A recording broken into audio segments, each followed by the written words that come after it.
Hello everybody and welcome back. My continuation of my book reading of Dr. Jekyll and Mr. Hyde.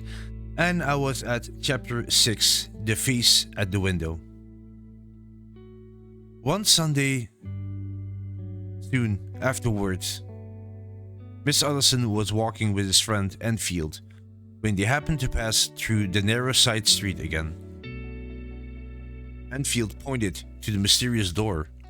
"Well," he said, "that story is finished. We shall never see Mr. Hyde again." "I hope you're right," said the lawyer. "Did I tell you? I once saw Hyde too, and had the same strong feeling of dislike for him as you did. What an evil man." "I agreed," said his friend. "By the way, why didn't you tell me that our mysterious door led to the laboratory at the back of Dr. Jekyll's house?" "I didn't know then, but I know now."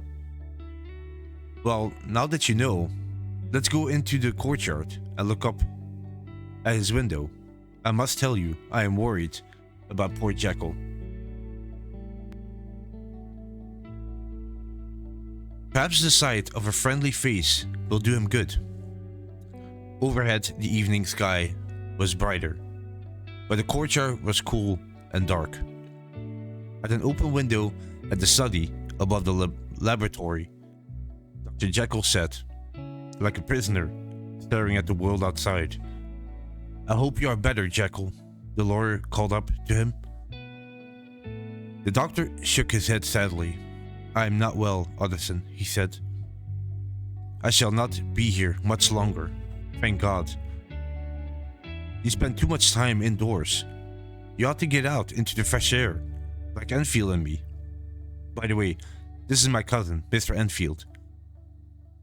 Come now, get your hat and join us for a quick walk." "You are very kind," said the doctor, "but no, it's quite impossible. I would like to invite you and Mr. Enfield inside, but the place is not very tidy." "Well then," said the lawyer gently, "we can talk to you from here." "That's an excellent idea," began the doctor with a smile.